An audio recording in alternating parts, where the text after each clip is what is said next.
Right. Sometimes you gotta bet on you, and especially if you got a coach who don't know what he's talking about. And our coach always, he's one of our coaches in the pros. He would say this: "I want 3 to 4 yards, but if you bounce it, you better give me 5 to 6." And he was cool with that. So when he said, as long as you give my 3 to 4 yards, he's happy. But if you bounce it, you do something that I don't tell you to do, you better give me 5 to 6 yards. Okay, I can deal with that. Right. I can work with that. That's a plan, though. That's a plan. And the last 2 games of my college career, man, I was basically they put me at fullback.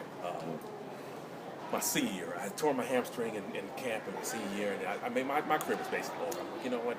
The pros was never even an option for me because I never thought about that. So anyway, I came back 6 games into the season, 4 games into the season, and Hines Ward was our running back. Right. So Hines was the starting running back, and they wanted to put both of us in the backfield together. So I played 4. So for 4 games, I played fullback. And Hines was good, but he was a little light. He was probably a 160-pound dude, running half. He wouldn't get it done. And I was lawnmower fullback. Right. So the weeks to come up to the last couple of games, man, I was in practice. The same thing that happened to you. They was telling me how to run the rock. I said, man, screw this. I'm not listening to none of these coaches. I got basically 4 more games in my career, and I'm going to do what I want to do. So they had me on scout team. I'm running scout team, and the play's supposed to be a toss right. I'm getting the play, stopping, reversing field. They had never seen me do that before. Right. And I was like, I don't care. You can bench me if you want to, man. My career is about to come to an end, and you're not going to tell me how to finish this. This is true, man. So during practice, I'm doing all this stuff. I'm killing the first team defense. They are mad, right? Because they keep on repeating the play. Are you doing what you want to do? I'm doing what I do. So then coach comes to me about, we have 2 more games left in our season after I played 4, but in practice I'm killing. So he said, man, notice the last 2 weeks, man, the coach has been really impressed with your running. He says, I'm like, oh yeah. It's like, we're thinking about starting you the next game. It's crazy how they, oh my God. You see what I'm saying? I understand what you mean. My coach, because he's the type of guy, he'll talk about you and the next day. It's not great. Tail or fool? They put me at tail.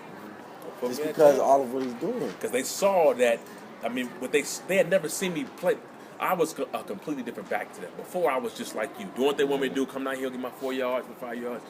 But they saw that I had the ability to cut my, against the grain. They saw the vision I had, and I was able to improvise.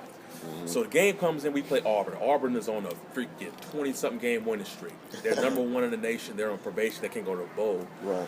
So we go into Auburn, playing to Auburn, and that's crazy in Auburn. It's ridiculous. So I'm the starting back again. I go in there, I got some black. I'm rebellious at this point. Our team got white socks. I got black socks on, man. I used to have pads on. I'm just renegade. I'm just out there doing my thing. You have to, though. Man, I shred Auburn for 143 yards, got about 60 yards and passing. I'm telling you, if I didn't do that, and I always go back to that decision I made, because don't let nobody control your destiny, man. And so when I did that, the next game, I started again against Georgia Tech, had another 100-something yards. The best games of my career happened back-to-back my last 2 games. Those 2 games got me invited to the All-Star games. It used to be called the Blue-Gray game in Mobile, Alabama. That's when I finally started getting some pro looks. Now, I got drafted in the 6th round. But those 2 games got me on the map because they saw that, wait a minute. Yeah. Now, come to mind you, I was the number 1 rated. Now, I was a 3rd back in the nation my junior year coming in because of what I did my sophomore year.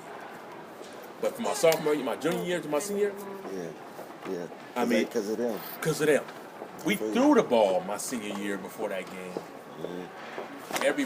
We basically was about a 5 to 10 running plays a game team.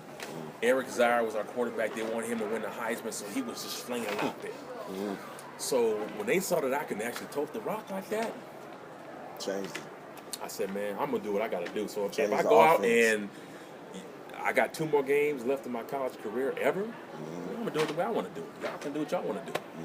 And so, my advice to you is don't go out there and just get the coach. Right. There's a delicate balance, but sometimes you got to take some risk.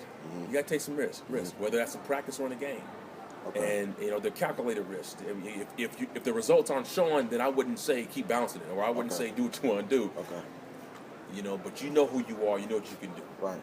Sometimes you gotta bet on you. And especially you got a coach who don't know what he's talking about. And our coach always, one of our coaches in the pros, he would say this: I want 3 to 4 yards, but if you bounce it, you better give me 5 to 6. And he was cool with that. So when he said, as long as you give my 3 to 4 yards, he's happy. But if you bounce it, you do something that I don't tell you to do, you better give me 5 to 6 yards. Okay, I can deal with that. Right. I can work with that. I think you gotta, you got the frame. I've seen you run a little bit. Just like fast though. See around. The skills that Bradley have that helps him out is that he has control over his body at all times. His feet, his mind, he has body control. He can make any cut, he can make any play, and he's mentally strong as well as he's physically strong. You know what I mean? He'll win every battle without a question. I think he's a guy that you would want definitely as a teammate for sure, because it's somebody that, you know what I mean, you won't want to embrace him as family. So. Yes, sir. So when do you go? They were telling me they wanted me out there by Thursday, and I got to pretty much figure it out with the graduation situation because I'm graduating May 19th. So. Well, brother, if you're gonna play pro football, you got to forget about all that. Yeah, I hear you. Yes, sir. Like, Yeah. It's just It's a once in a lifetime thing, man. Yeah. If you tell them that you're going to graduate, they'll say, we're not really concerned about that. You need to get in here and you need to learn the plays and stuff. You need to get in here as soon as you can. Yes, sir. I hear you loud and clear with that one. So, and that's one thing the coach, he was telling me. He just said, want you to come in, learn stuff, and under Adrian Peterson, and just try to figure out everything and the blocking schemes, the running schemes, and go from there. So, he said Main thing, like I told you, is you're going to have to be great on special teams. Yes, sir. And you're going to have to block, man. You cannot let anybody in there. They're going to try to run you over because you're small, man. Right. But you have to learn how to fill that hole where they can't run to the left or run to the right. And blocking drills, man, you're just going to have to prove that you're not just another little running back. Yes, sir. Yes, sir. And you got to learn from Adrian, man. Yes, sir.